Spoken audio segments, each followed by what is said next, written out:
Ron Paul Institute for Peace and Prosperity welcomes you to 5 Minutes, 5 Issues. Starting in 5, 4, 3, 2, 1. Hello, I am Adam Dick, a Ron Paul Institute Senior Fellow. Let's start. Issue 1. This week, the United States government announced its intention to give the Israel government $38 billion in military aid over the next 10 years. This is a record sum for U.S. military aid to any nation, but it is not enough to satisfy at least one U.S. Senator.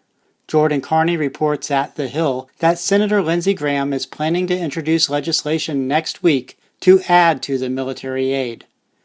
Graham says in the article that he thinks many senators would vote for an additional $1.5 billion. Issue 2. Who is funding opposition to statewide public votes on liberalizing marijuana laws that will be held in November? According to Lee Fang and two The Intercept articles this week, in Arizona at least, some of the money is coming from an alcohol industry political action committee and a pharmaceutical company. Fang writes that in Arizona, which has marijuana legalization on the November ballot, the Arizona Wine and Spirits Wholesale Association donated $10,000 to a group opposing legalization. In addition, Fang reports that on August 31st, Insys Therapeutics Incorporated donated $500,000 to Arizonans for a Responsible Drug Policy, becoming the single largest donor to the group leading the charge to defeat the marijuana legalization ballot measure.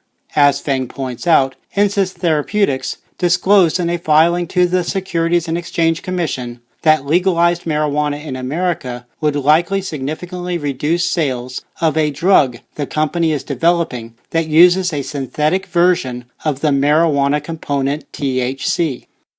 Issue 3. The National Libertarian Party announced on Thursday that for the first time since 1996, its presidential ticket will be on the ballot in all 50 states. The only other presidential tickets on all 50 states' ballots are those of the Democratic and Republican parties. Fee and petition requirements cause third-party supporters to spend much of their money and time on just obtaining ballot access. That leaves much less resources to expend on communicating to the people. High ballot access hurdles also result in people living in some states not having presidential tickets from third parties, including the Green Party and the Constitution Party, on their ballots. Issue 4.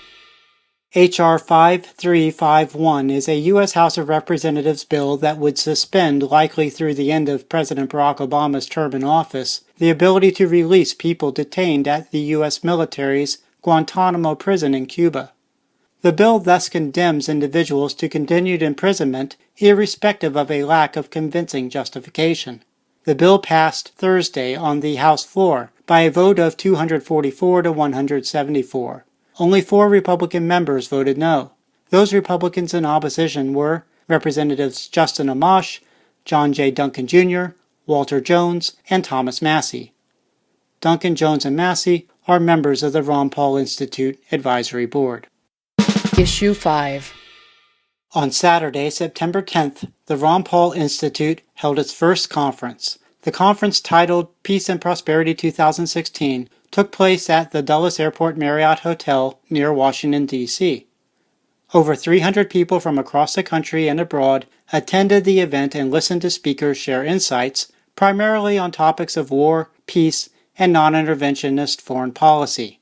Daniel McAdams, Thomas Massie, Lawrence Wilkerson, Lou Rockwell, Philip Giraldi, John Sharp, Paul Martin Foss, Brian McGlinchey, and Jessica Pavoni spoke in the hotel ballroom.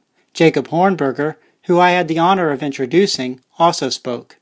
Ron Paul concluded the program with a keynote address. C-SPAN was at the conference. All the conference speeches may be viewed on the C-SPAN website. The exchange of ideas among conference participants continued into the night, thanks to the members of the conference's host committee, whose donations made the conference possible. That's a wrap. Transcripts of 5 Minutes, 5 Issues episodes, including links to related information, are at the Ron Paul Institute blog.